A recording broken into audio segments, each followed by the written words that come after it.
बागेश्वर में आम आदमी पार्टी के प्रदेश उपाध्यक्ष बसंत कुमार ने प्रेस वार्ता का आयोजन किया। इस दौरान प्रदेश उपाध्यक्ष ने बताया कि आम आदमी पार्टी चुनावी मोड में आ चुकी है। वहीं बीते दिनों अरविंद केजरीवाल ने देहरादून में कर्नल कोठियाल को मुख्यमंत्री पद का उम्मीदवार घोषित करने के साथ ही उत्तराखंड को देश की आध्यात्मिक राजधानी बनाने की घोषणा की है। वहीं उन्होंने बताया कि बीजेपी और कांग्रेस हमेशा से जनता को भटका रही है। ऐसे में आम आदमी पार्टी बिजली फ्री करने की घोषणा के बाद पानी और फिर रोजगार गारंटी को लेकर भी प्लान लेकर आएगी। इस दौरान प्रदेश उपाध्यक्ष ने कहा कि उत्तराखंड की जनता को भ्रमित करने वालों की राजनीति खत्म होने का वक्त आ चुका है। वहीं उन्होंने कहा कि स्वास्थ्य और शिक्षा को लेकर बेहतर काम कर उत्तराखंड की जनता को एक बेहतर भविष्य दिया जाएगा।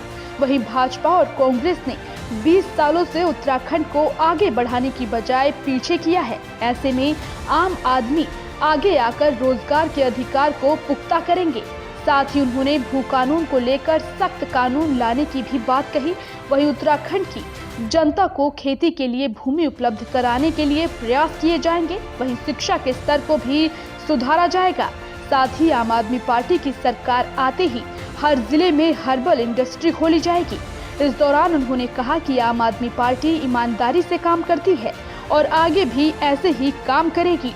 वहीं आम आदमी पार्टी के आने से भाजपा और कांग्रेस कमजोर होकर बौखलाहट में आ गई है। वहीं उन्होंने कहा कि आम आदमी पार्टी अगला विधानसभा चुनाव पूर्ण बहुमत से जरूर जीतेगी।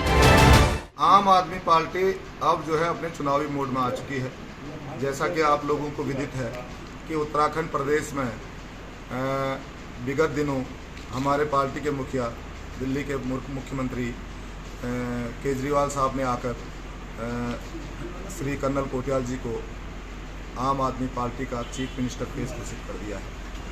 हम ये कहना चाहते हैं कि दूसरे राजनीतिक दलों में इतनी हिम्मत नहीं, उनकी गरह कलह इतना है, उनकी लड़ाई इतनी है कि वो कोई भी मुख्यमंत्री फेस अभी तक घोषित नहीं कर पाए।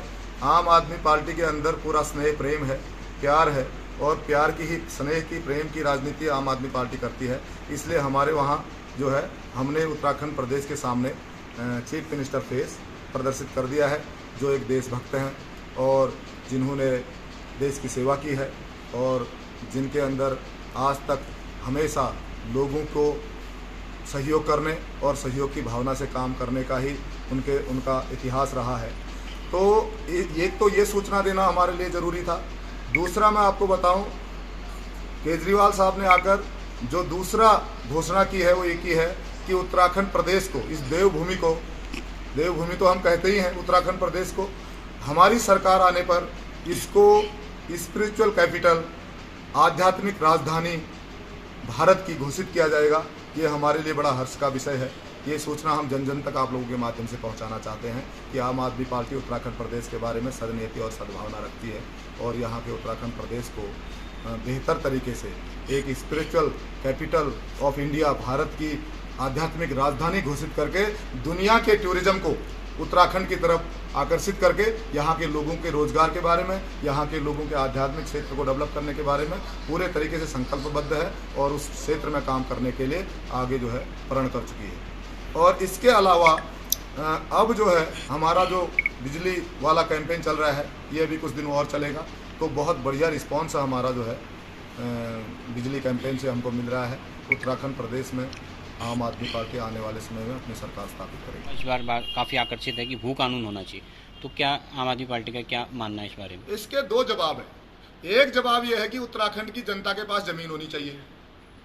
भू कानून लोग चिल्ला जरूर रहे हैं, लेकिन मेरी कंसर्न सबसे बड़ी, मेरी चिंता क्या है पता है? उत्तराखंड के लोगों के पास जमीन ही नहीं है। बेचने की बात तो बाद में आती है, और जिनके पास है अगर वो जरूरत से बेचते हैं तो सरकार के द्वारा उन जमीनों में उनको बेहतर प्रोजेक्ट खड़े करने के लिए प्रिविलेज किया जाएगा, उनको सहयोग दिया जाना चाहिए।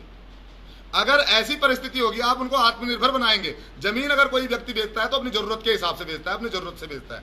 इसलिए उत्तराखंड की प्रदेश की जनता को जरूरतमंद न बना के उनको सक्षम बना दिया जाएगा, तो वो अपने जमीन बेचने की नौबत उनको कभी नहीं आएगी। जो प्रोजेक्ट कोई दूसरा खड़ा करना चाह रहा है बाहर से आकर यहाँ पर, या बड़ा होटल या रेस्टोरेंट या रिजॉर्ट, वो रिजॉर्ट और रेस्टोरेंट बनाने लायक अगर उत्तराखंड की स्वयं की जनता हो जाएगी तो मैं समझता हूं कि बाहर का व्यक्ति आकर उत्तराखंड में इतनी बड़ी जमीन खरीदने की हिम्मत भी नहीं जुटा पाएगा। ये मैं आपको बता दूं, उत्तराखंड प्रदेश और दिल्ली की तुलना कर लीजिए।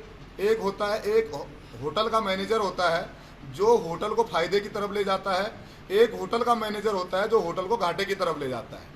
भारत के सभी राज्यों में जो सरकारें चल रही हैं वो भारत के राज्यों को, वहाँ के बजट को घाटे की तरफ ले जाती हैं, पर कोविड काल के टाइम पर भी दिल्ली का बजट सरप्लस बजट पेश किया गया है, ये आपको पता होगा अच्छी तरह। इसलिए मैं ये कहना चाहता हूँ कि जब से दिल्ली में आम आदमी पार्टी की सरकार आई है तब से हमेशा दिल्ली में फायदे का बजट पेश किया गया है, यानी कि दिल्ली फायदे में चल रही है।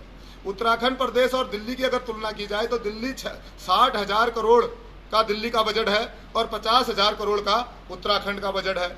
और दिल्ली में अगर हम फ्री बिजली देते हैं तो 2200 करोड़ रुपए का खर्चा है, और उत्तराखंड में अगर हम फ्री बिजली देते हैं, चूंकि यहाँ की जनसंख्या 1 करोड़ है और दिल्ली की जनसंख्या लगभग 2 करोड़ से भी ऊपर है, तो वहाँ की जनसंख्या और यहाँ की जनसंख्या को देखा जाए तो यहाँ का जो बिजली का खर्चा सालाना है वह कम से कम 1100 से 1200 करोड़ है।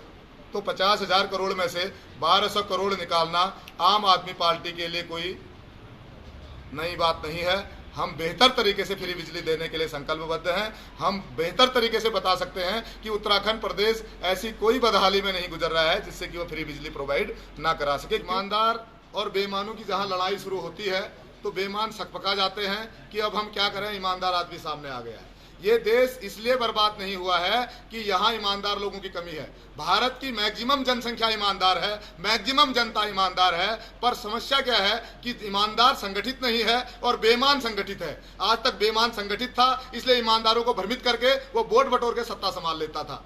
लेकिन अब ईमानदारों को इकट्ठा करना ईमानदारों ने ही शुरू कर दिया है। इसलिए ईमानदार लोग अगर सत्ता पे आएंगे, शेर की पूंछ पर अगर आप पांव रखोगे तो शेर दहाड़ेगा ही दहाड़ेगा। ये सच्चाई है, क्योंकि उन लोगों ने हमेशा सत्ता संभाली है, ताकतवर लोग अपने आप को समझा है। आज आम आदमी पार्टी ने आकर उनके लिए मुसीबत खड़ी कर दी है, इसलिए उनके बयान पे बयान आ रहे हैं, इसलिए वो सकपकाए हुए हैं। लेकिन आम आदमी पार्टी इस बात से बिल्कुल भी घबराती नहीं है। शेर भले ही कितना ही ताकतवर हो जाए, आम आदमी पार्टी उस शेर को पकड़कर पिंजड़े में बंद करना जानती है।